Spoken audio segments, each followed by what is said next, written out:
The silence in this house is not the absence of sound. It is a presence. It has texture. A thick, damp wool that coils around my throat, choking back screams I'm not even sure I want to release. I'm standing in the hallway. The walls seem to breathe. The wallpaper, once floral, now displays patterns resembling pulsing veins under the anemic late afternoon light. The light does not illuminate.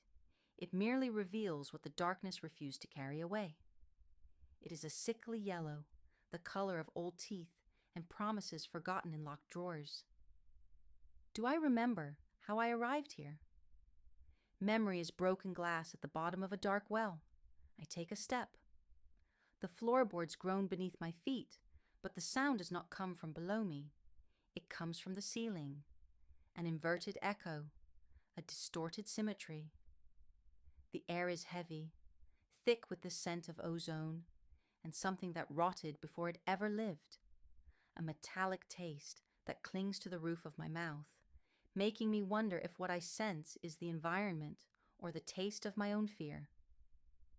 I look toward the end of the hall. The guest room door is ajar. A single thread of darkness escapes, but it is a solid darkness, as if something were being poured out, something that does not obey the laws of perspective or physics, a stain that devours the geometry of the floor and twists the wall's right angle into a sickening, impossible curve. Is someone there? My voice sounds strange. It is not my voice. It is the sound of parchment being torn. No one answers. But the silence leans toward me. I should hate this place.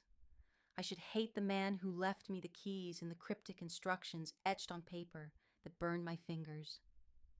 But there is a seduction in the abyss, a magnetism in the horror.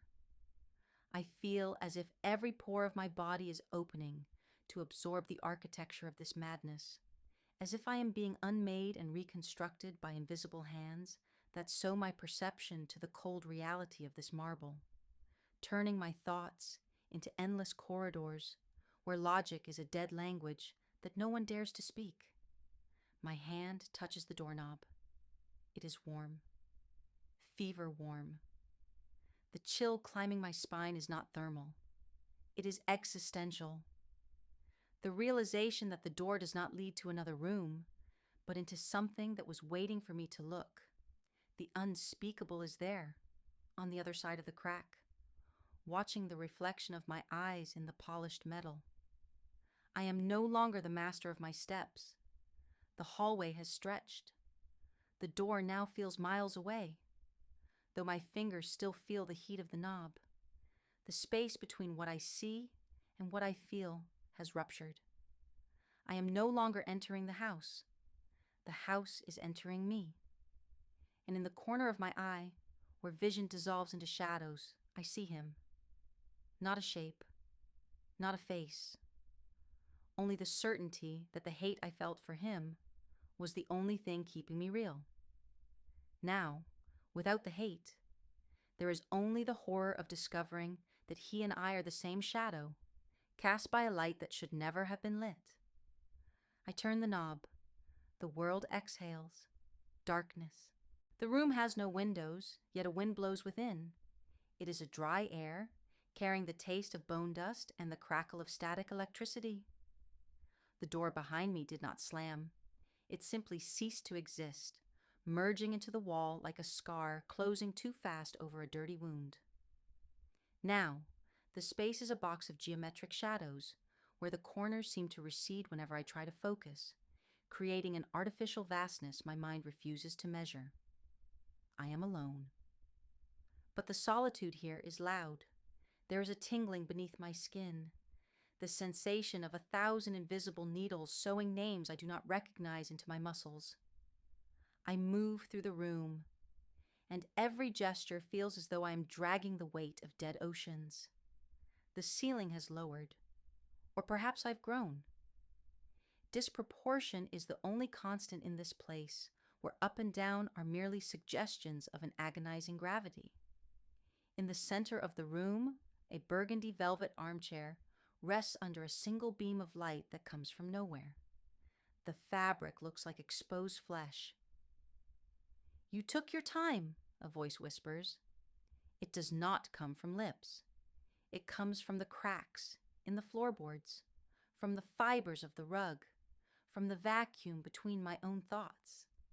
It is his voice, the man I should despise, the one who turned my existence into a labyrinth of moral debts and punitive silences. But here, in the heart of this diseased architecture, the hate I cultivated like a relic begins to rot, transforming into a starving dependency. A need for him to materialize, just so I may have a reference point for my own sanity. I approach the chair. No one is sitting there, yet the velvet is sunken, retaining the heat of a body that just left, or has yet to arrive. My fingers brush the armrest. The touch sends a jolt of distorted memories through me. The glint of a blade, the sound of a smothered laugh at a funeral, the taste of iron. My perception fragments into 1,000 black mirrors, each reflecting a version of me I no longer recognize. A gallery of selves screaming soundlessly in rooms I've never visited, while time folds over itself like scorched paper, whose ashes insist on holding the shape of what was once a farewell letter. I kneel on the cold floor. The marble is soft like skin. "Show yourself," I beg, and the sound of my own plea sickens me. The darkness in the corners of the room begins to peel away from the walls. It floats like dense soot, clumping into shapes that defy biology. Things with too many limbs and no faces. The inexplicable does not want to be named. It wants to be felt. And I feel it. I feel the pressure in my chest, the weight of a secret that is not mine, but now inhabits my lungs like a toxic gas. Suddenly, the armchair is no longer empty. A pair of kid leather gloves lies in the seat. They are hollow, but the fingers move, groping the air, searching for something, searching for me. The horror is not what they are, but what they represent. His will, devoid of flesh, operating within the mechanics of this nightmare. Hate returns for a second, a flash of fire in a sea of ice. I hate how he dominates me even in his absence. I hate how this room smells of him. But when the empty gloves touch my face, the touch is one of devastating tenderness, and fear transmutes into something worse, an abject acceptance. The void does not want to devour me. It wants to wear me. Chapter 2, the silence whispers in my ear, where the skin becomes the wall, and fear becomes the ceiling. I close my eyes, but the darkness on the inside is identical to the darkness on the outside. There is no longer a border. I am the house. And he is what walks within my corridors. The awakening does not happen. There is no clean cut between delirium and wakefulness, only the transition from a dense nightmare to a liquid reality. I am in the hallway again, but the architecture has decided to rebel against logic. The ceiling now tilts at an impossible angle, and the walls seem coated in a thin, damp film, something resembling the inside of an eyelid. I walk, but my feet do not touch the floor.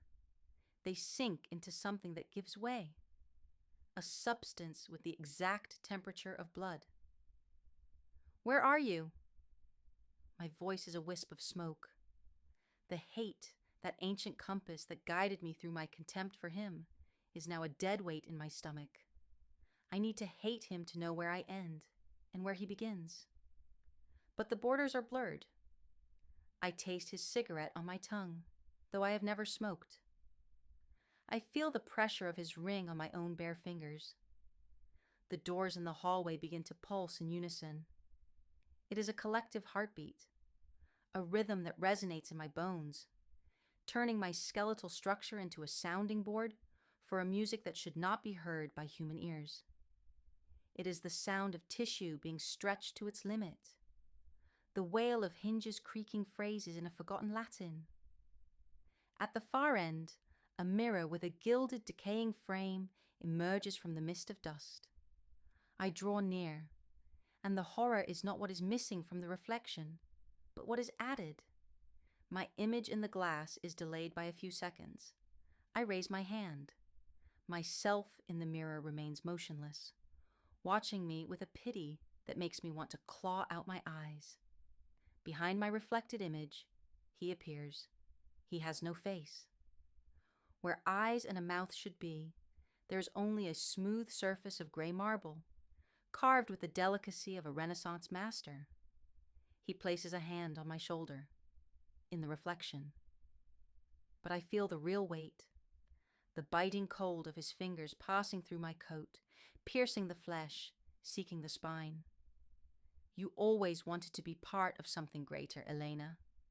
The marble does not speak, it vibrates. Now, you are the foundation. The mirror begins to liquefy.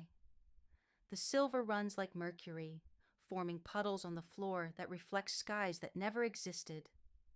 I try to scream, but my mouth is full of black butterflies, velvet wings beating desperately against my palate, choking every sound with a taste of mold and bitter pollen.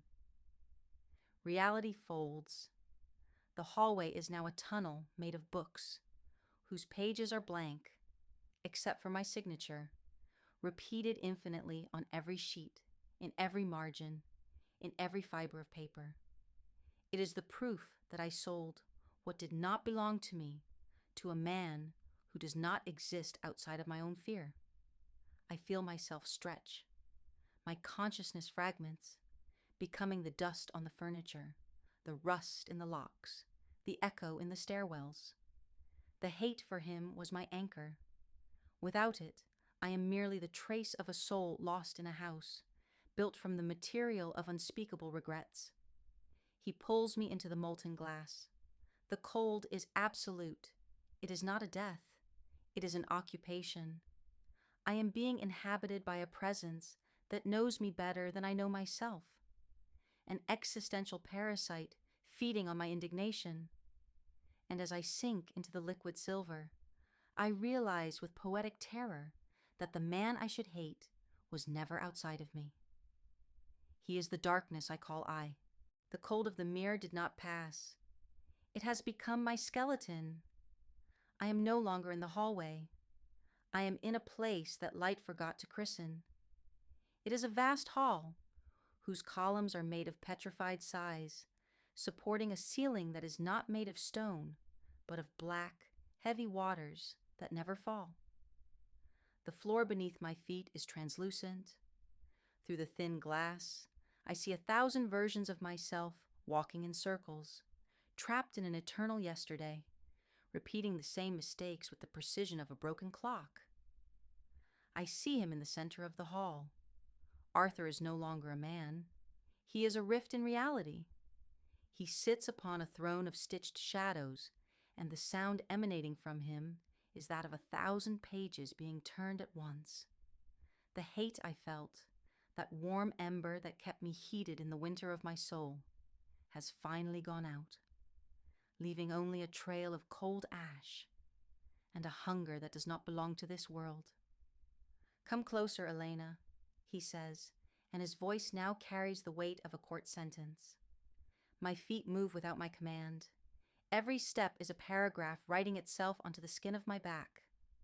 The atmosphere is so dense I can taste time. It tastes of copper and graveyard flowers. The realization that this place is constructed from the remains of what we never were hits me like shattered glass. He stands. The movement is fluid, graceful, and profoundly wrong. He approaches, and for a moment the marble mask vanishes, revealing the face I love to hate. But the eyes are windows to empty rooms. Why did you bring me here? My voice is a whisper lost in the columns of sighs. I did not bring you, he replies, touching my face with fingertips that now seem made of solid smoke. You dug this place with every thought of revenge, with every night you wished I would be your end. I am merely the tenant of the labyrinth you built. The psychological horror of his truth uncoils me. Hate was never a defense. It was the invitation.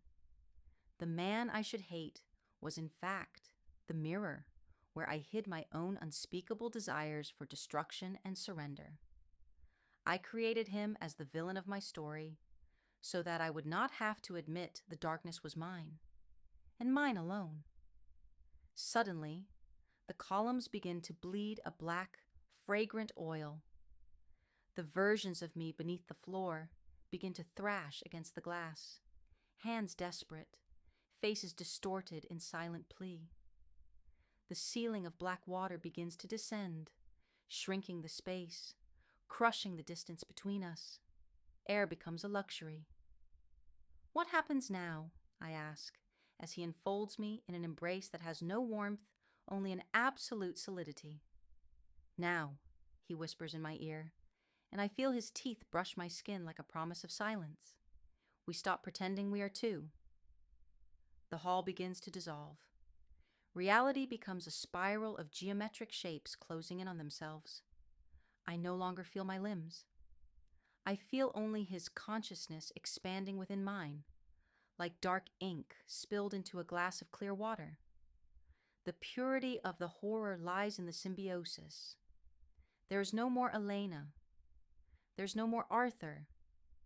There remains only the architecture of fear, waiting for the final nail in the coffin of the self. The black water touches our heads. The plunge is final. The plunge no longer exists, for there is nowhere left to sink. The black water and the skin have become a single substance, a consciousness without margins. I am back in the office, or what my wounded mind projects as an office. But the desks are made of memory, and the windows show only the rhythmic pulsing of an infinite void.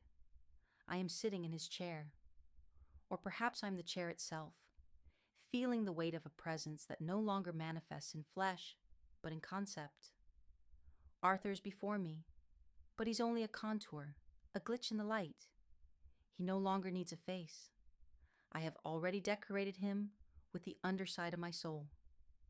The hate, which was once a flame, is now the ash covering every piece of furniture, every document, every sigh. It is the final silence. It is over, I say. But the sound does not leave my mouth. It emanates from the walls.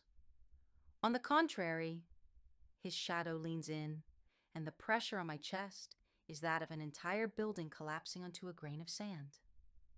The symmetry has finally begun. The horror reaches its sharpest note. The realization that escape was the illusion, and this dungeon is the only truth. I hated him because he was the only one who could see the crack in my being. I loved him because he was the only one who chose to live inside it. The man I should hate was the architect of my ruin, but I was the one who provided the bricks. He reaches out his hand, and as I touch it, I do not feel the contact of another person. I feel the closing of a circuit. The room begins to contract. The ceiling descends, the floor rises, the walls close in like the pages of a book being slammed shut. There is no physical pain, only the poetic agony of being reduced to an idea. Darkness is no longer something I see. It is something I am. In the final instant of individuality, I see the office vanish. All that remains is a speck of light, as small as the pupil of an eye closing forever. Hate and passion collapse into a single gravitational point, where victim and executioner forgive each other in mutual destruction. We are the house, Elena. The final whisper does not come from outside. And there will never be anyone to open the windows. The light goes out. The silence, at last, finishes sewing itself shut. The book is closed. The nothingness is absolute, and within it, we are perfect. If you enjoyed this glimpse into the shadows, subscribe to Velvet Vices for more forbidden stories. Don't let the fire fade out.